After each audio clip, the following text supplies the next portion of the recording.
मैं धीरज कुमार आप सभी व्यूअर्स को तहे दिल से शुक्रिया अदा करता हूं और गांधी जयंती की हार्दिक बधाई देता हूं। गांधी, ये नाम ही काफी है। देखिए, मेरे जैसा तुच्छ प्राणी गांधी जी के विषय में कुछ बोले या विचार रखे, ये मैं नहीं समझता कि मैं इस लायक हूँ। मेरे जैसे प्राणी को बोलना गांधी जी के बारे में साक्षात वैसे ही है जैसे सूरज को दीपक दिखाना। मगर आज गांधी जयंती के शुभ अवसर पर उनके विचारों को न होते हुए देखना और उनकी जो आकांक्षाएं थी, जो सपना था देश के प्रति, वैसा न होने के कारण जो दुख और व्यथा है हमारे मन में, उसको व्यक्त करने का और अपने समाज को जागरूक करने का प्रयास एक छोटा सा करेंगे।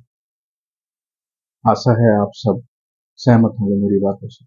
देखिए, गांधी जी एक महापुरुष ही नहीं है या सिर्फ वो राष्ट्रपिता ही नहीं है।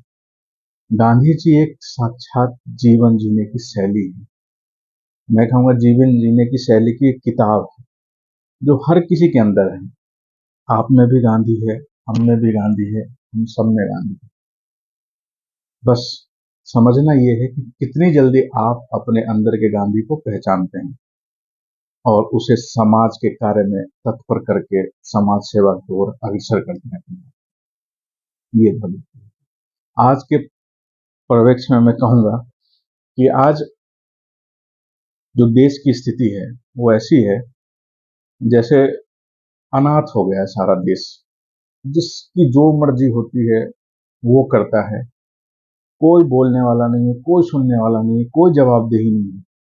सरकार की तो छोड़िए, ये बात मैं आम जनता की कर रहा हूँ, आप सबसे, हमसे। हम भी उसी में से आते हैं। ना हम अपने राइट्स को जानते हैं, ना अपनी भागीदारी को पहचानते हैं, ना अपनी जिम्मेदारी करते हैं। हर किसी चीज से मुंह मोड़ते हैं और हर किसी पे सिर्फ उंगली उठाना आता है। यहाँ तक कि मुझे कहने में कोई संकोच नहीं है कि लोगों ने गांधी जी को भी नहीं छोड़ा, उनको भी बदनाम कर रखा है। आजकल एक व्हाट्सएप और फेसबुक यूनिवर्सिटी चलती है। कुछ नौजवान उसको देख के और इतने ज्यादा प्रेरित हो जाते हैं, कुछ भी बोल देते हैं किसी के बारे में। उनको कुछ नहीं पता होता है कि क्या मैं बोलने जा रहा हूँ गलत है, सही है, इसकी ऑथेंटिसिटी का कोई बैकग्राउंड है, वजूद है, नहीं है, कोई फर्क नहीं पड़ता। मैं ऐसे लोगों से कहना चाहूंगा, प्लीज हाथ जोड़ के विनती है, आप ऐसे किसी पे आरोप प्रत्यारोप न करें जब तक आपके पास प्रॉपर कोई सबूत ना हो। सबूत भी व्हाट्सएप यूनिवर्सिटी से नहीं मिलता, विचारों में मिलता है, इतिहासों में मिलता है, जो बड़े बड़े महान लेखक हैं उनकी किताबों में मिलता है, जो स्वतंत्रता सेनानी है उस जमाने के, उनके पास बैठिए, वो बताएंगे क्या असलियत है, क्या हकीकत है। फिर अपना एक माइंड सेट कीजिए, तब समाज में सुधार होगा। और समाज में सुधार की जरूरत है अभी, क्योंकि अभी जो हमारे देश के बड़े बड़े नेता हैं, लीडर्स हैं, वो बिल्कुल धृतराष्ट्र हो गए हैं। आंख पे पट्टी बांध रखी है। गांधी जी के 3 मंत्र थे, बुरा मत देखो, बुरा मत सुनो, बुरा मत बोलो। ये तो करते हैं, ये सारी चीजें वो कर रहे हैं। बुरा देखते हैं, बुरा सुनते हैं, बुरा बोलते हैं और बुरा करते भी हैं। देखिए, एक महाभारत से मैं कोट करूंगा आपको। महाभारत में अगर महाराज धृतराष्ट्र के पास आंखें होती और शायद वो देख पाते कि हमारी जनता जो है, जनता जनार्दन, वो किन परेशानियों, किन परिस्थितियों से गुजर रही है, तो शायद उनका पुत्र मोह भंग हो जाता। और पुत्र मोह भंग होने के कारण वो देख पाते कि क्या परेशानियां, किस स्थिति से जनता गुजर रही है, तो ये महाभारत ना होता, शायद ये महाभारत नहीं होता। क्योंकि एक राजा की असमर्थता और कायरता पूरे देश को युद्ध में ढकेलती, चाहे वो गृह युद्ध हो या दूसरे देशों से हो। भुगतना किसको पड़ता है? जनता को। मरता कौन है युद्ध में? सिपाही। वो किसके बेटे हैं? आम जनता है, गरीब किसान के बेटे हैं, मजदूर के बेटे हैं, जो सड़कों पे, बॉर्डरों पे मरते हैं। घर में गृह युद्ध होता है, सीआरपीएफ के जवान मरते हैं, कोबरा बटालियन मरते हैं। कौन है वो? हमारे आपके जैसे मिडिल फैमिली से आने वाले लोग। तो ये सब कुछ निर्भर करता है राजा की समर्थता और असमर्थता पे, निडरता और कायरता पे।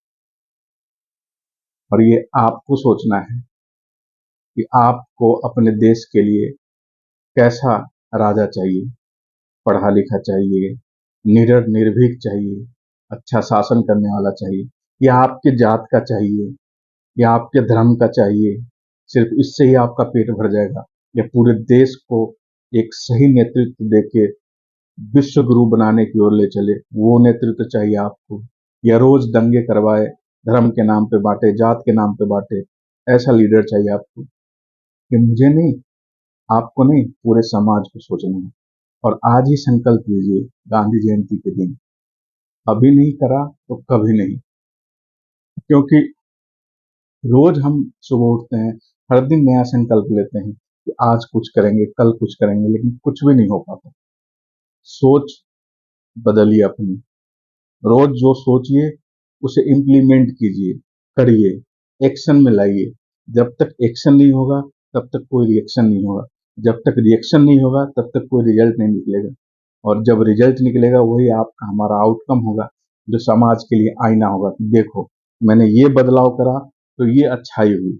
और वो सारा आपके लिए रोल मॉडल होगा, आप समाज के लिए एक रोल मॉडल बनेंगे। मैं कहना चाहूंगा, संभालिएगा, जब नफरत उगाने में समूचा राष्ट्र हो, जब नफरत उगाने में समूचा राष्ट्र हो, जब शीर्ष पे बैठा कोई धृतराष्ट्र, जब शीर्ष पे बैठा कोई धृतराष्ट्र, इश्क का डर, इश्क का डर और मीरा को जहर, हो जात मजहब पर सारा कहर, हो जात मजहब पर सारा कहर। जब खून की प्यासी हमारी कौम हो, जब खून की प्यासी हमारी कौम हो और न्याय देने वाले विशुद्ध मौन हो, जब खून की प्यासी हमारी कौम हो और न्याय देने वाले विशुद्ध मौन हो, तब जरूरत है, तब जरूरत है अपने आप को शुद्ध कर ले, तब जरूरत है अपने आप को शुद्ध कर ले। राम कर ले, नानक कर ले, मोहम्मद कर ले, बुद्ध कर ले, अपने आप को शुद्ध कर ले। लास्ट में एक बात और कहना चाहूंगा आप सबसे, सिर्फ हंगामा खड़ा करना मेरा मकसद नहीं है, सिर्फ हंगामा खड़ा करना मेरा मकसद नहीं। शर्त यह है कि ये सूरत बदलनी चाहिए, मेरे सीने में नहीं तो तेरे सीने में सही, हो कहीं भी आग लेकिन आग जलनी चाहिए, आग जलनी चाहिए। जय हिंद, जय भारत, इनकलाब जिंदाबाद, मिशन लोक स्वराज जिंदाबाद।